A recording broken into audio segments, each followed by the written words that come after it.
Hi, I'm Matt Wilhelmy. I'm the owner of Strategic Voyages Business Consultants. I'm also the author of Taboo Business Questions, What's Haunting Every Entrepreneur's Growth. And today I'm joined by Jill Simons. Jill is the founder and CEO of Savvy Strategic Partners, a full-service fractional C-suite serving business owners with an experienced collective of outsourced executive leadership services across the functions of operations, revenue, and finance. She's a self-proclaimed corporate dropout. After 10 years in the marketing space, she found her passion supporting B2B organizations as a fractional COO and EOS integrator. She has a master's degree in organizational leadership and finds her greatest fulfillment and success in helping others realize their full potential, both personally and in business. Jill, thanks so much for joining me for episode 2 today. Yeah, thank you so much for having me, Matt. For those of us kind of just jumping into episode 2, you're going to want to listen to episode 1. Jill dropped a lot of really interesting knowledge, and her insight into the EOS world and really kind of the operational side of a business is impressive. So I encourage people to go back and listen to episode 1. In episode 2, Jill, you and I are going to talk about some cautionary tales. And so this is usually my favorite episode with guests, because as much as I'd love to say that every client engagement goes perfectly and everybody listens to all of our advice perfectly all the time, I think if we're being really honest, it's just not quite how it always works out. And so, you know, what happens when we have issues in organizations that don't get addressed, whether it's through inaction, whether it's through avoidance, or some of these other techniques, it's not always awesome. And so this portion of our time together is really kind of dedicated to not really kind of shaming anybody, but really more to the point of how can we learn from these stories? What's there to kind of come out of this? And so you had mentioned a couple of cautionary tales you're going to tell. The first one you mentioned was from rocket start to crash landing, how one tech company's inaction led to near downfall. And that is just dripping with the tease. And so I'm just going to let you dive in. What is going on there in this cautionary tale? Yeah. Fun little headlines are always fun to write, right? Yes. So this organization we'll call Horizon Tech had a very promising start. So beginning as a small startup software as service product, the initial team in place was very lean, very agile, able to move rapidly, drive some really impressive growth. However, the company began expanding in need, expanding in resource and structure changes and growth of the team. And despite the evidence of needing some structures, process, systemization in the business, there was definitely resisted change and clinging to some sort of process due to the fact that what worked in the past was, they were really tied to what worked well, and what got us here was still very ingrained in terms of discipline and mindset. So some growing pains, right? So as it grew, the team is growing, the lack of organizational structure, any aligned accountability or structure in meeting times, they lacked transparency into the operational efficiency. One side didn't know what the other was doing. It started to take its toll. It was evident where the team members were unsure of their priorities, unsure of who was doing what. The lack of that prioritization and dedicated efforts to growing us was contributing to a ton of wasted resources in the team. Projects half finished, refusing to align on any sort of collaborative approach. Deadlines were being missed. We weren't aligning on goals, right? So a lot of that was happening. The company's growth had began to stall where we had kind of come in. This was still early on, and stalling definitely from what we had anticipated or what the business owners' perspective of growth was going to be for this company in 6 months, 12 months was definitely proving that was not the pace that they were on. So in attempts to kind of self-heal, right, implement a system on their own, people wearing multiple hats, unclear in terms of accountability of what each individual owned, the issues started mounting, right? Leadership team was deciding to implement changes without really seeking our advisement, my advisement, COO, making decisions kind of ad hoc without discussions, just and processing through that together as a team, introducing a whole slew of tools and systems to try to make the operations faster without any sort of coherent strategy.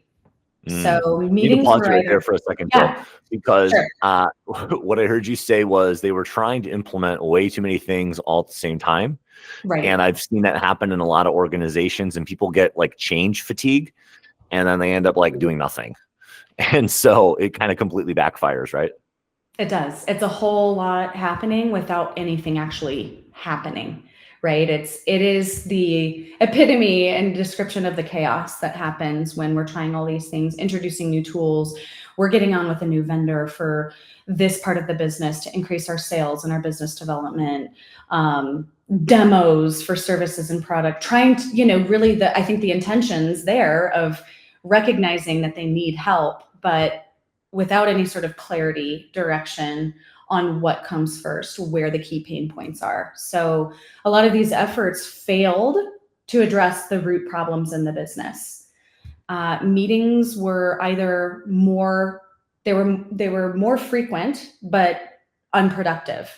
Hey, we need to hop on a call about this, or can we, none of the structure that goes into, say, an L10 level 10 meeting of, we're using this time and the best of our time wisely to make sure we're solving for the biggest issues that we need to solve for.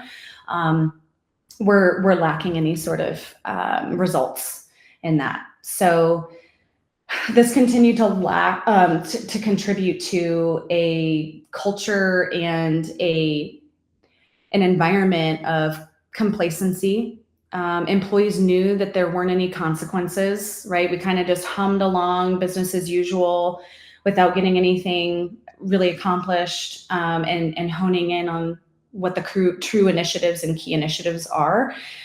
So discipline and accountability led to a decline overall in productivity, in the quality of the work, in eventually impacting clients. Right. So increasing, starting to see an increase then of churn in the business. And as the company failed to meet the expectations and the demand of that reputation that, that they had in the beginning. So that quality of work definitely began leading to what I called the near downfall, its collapse. So with operational costs climbing, because here it was a matter of, oh, we just need another person here, and we need another system or tool to help us do this better, without getting to the root of a lot of where those issues were. It was a financial stall out, and lack of growth. Yeah, I'm going to put on my CFO hat for a minute. A lot of times when I'm helping organizations, just based on my background, they assume that that's just like, okay, well, Matt, like anything finance is your department. And I get it. But when I hear this story, I'm just like cringing the whole time, because the wasted money with like bad meetings.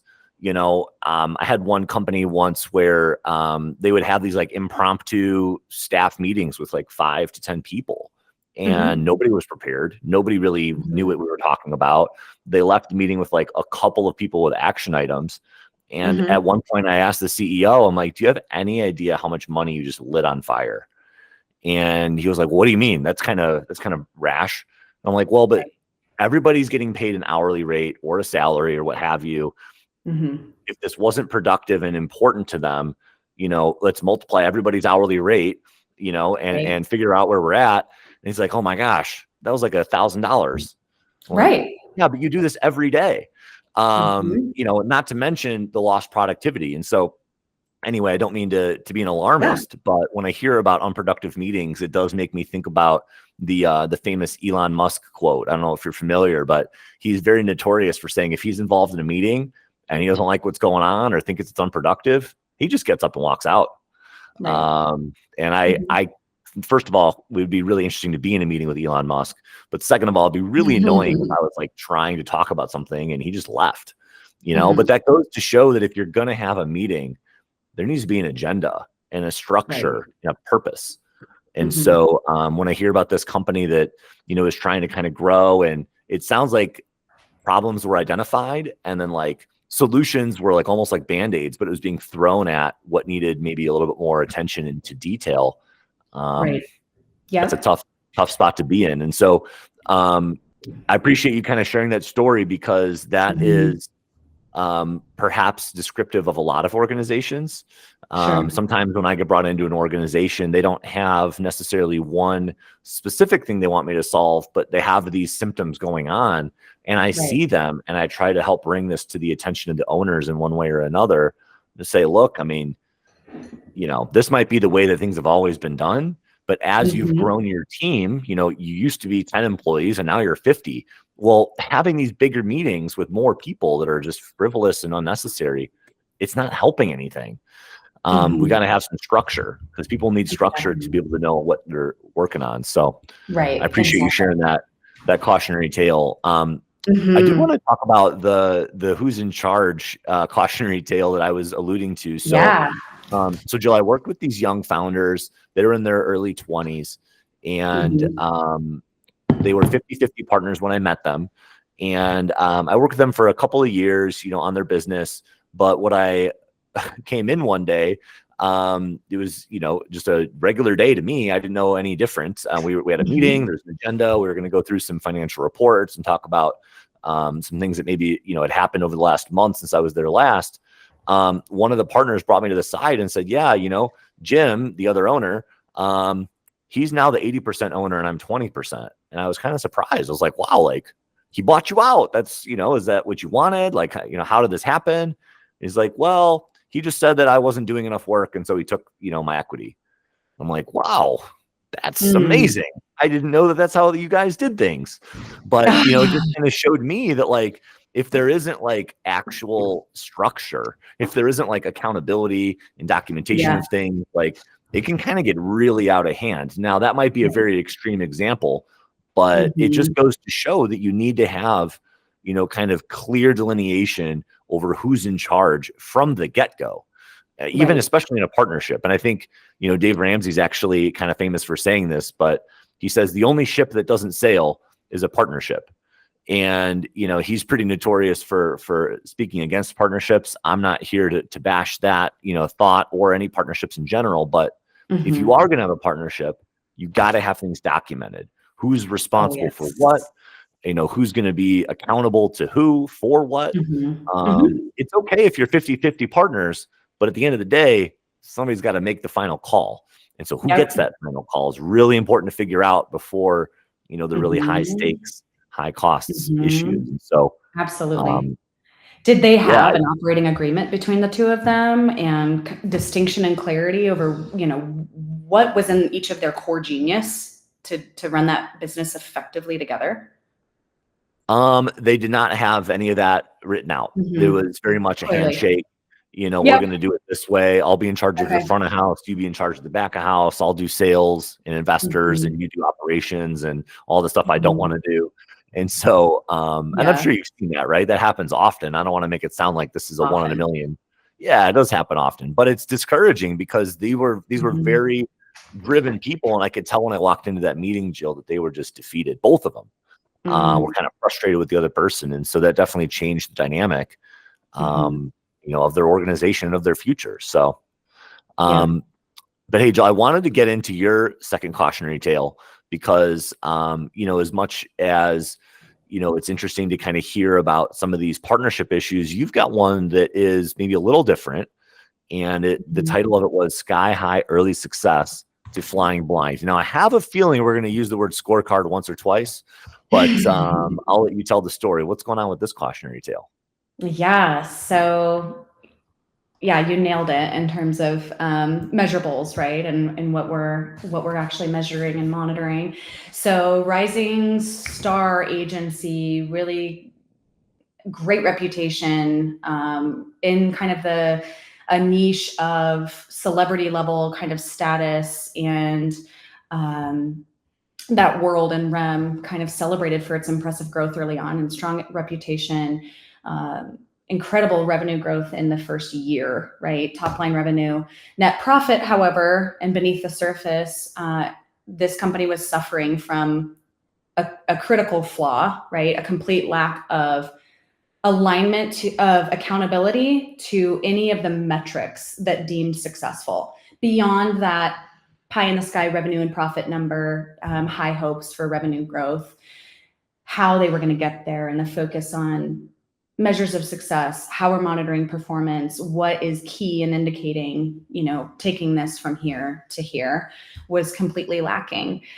So a lot of early success, mostly founder generated, right? And now, this is only scalable with a team of individuals who can perform this as well as you've been able to, and ensuring it's followed by all, and ensuring that we know what we're measuring. We know what is an indicator of the right things to measure in the business to ensure its health and its value beyond those financial figures, beyond those financial metrics. So one of the things that I often tell companies when they say things like, well, we just need more sales, which is kind of maybe in some elements true, but in this case, what you're talking about is if they just get more sales, but they don't know what they're measuring on the day to day, it's not going to go well for them because they don't know, maybe their net profit or their overhead or their job costing or some of these other metrics that as a CFO, I would very much like to see.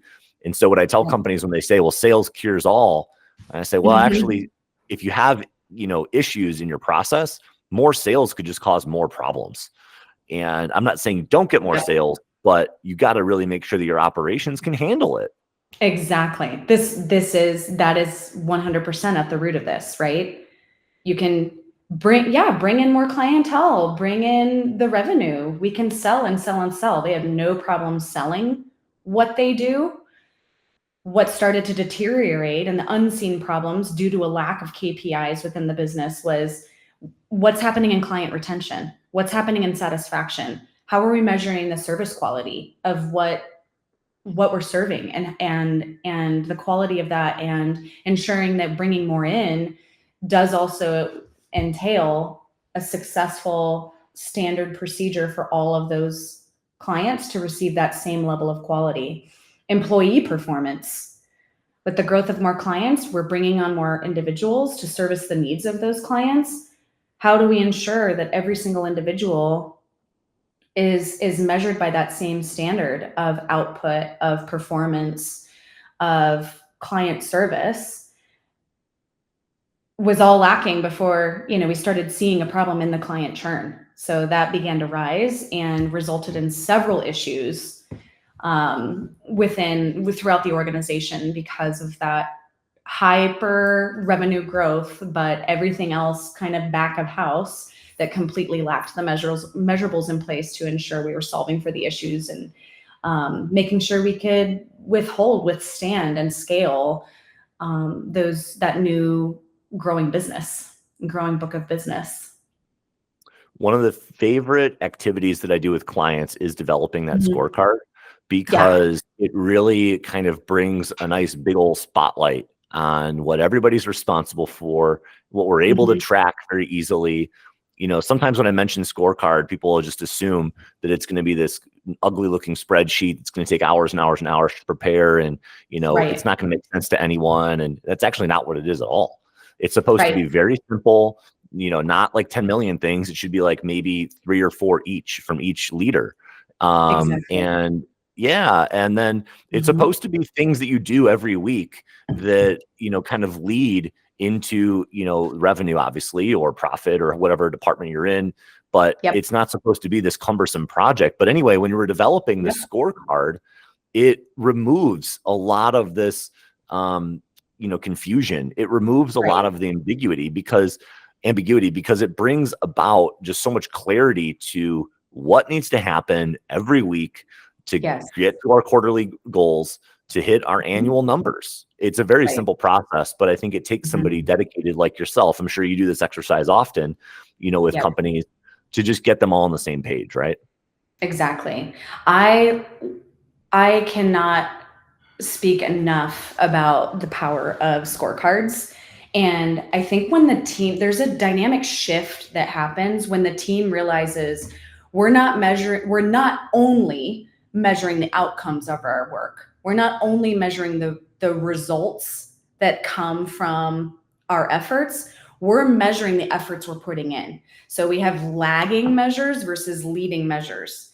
And so I educate teams on the differentiation between those two so often, because how do we know we're on pace? How do we know that the inputs of touch points with clients, client retention numbers, all of those kind of intricate steps we're taking to ensure the lagging measures we're getting, that we have leading indicators for the activity, like you said, every week.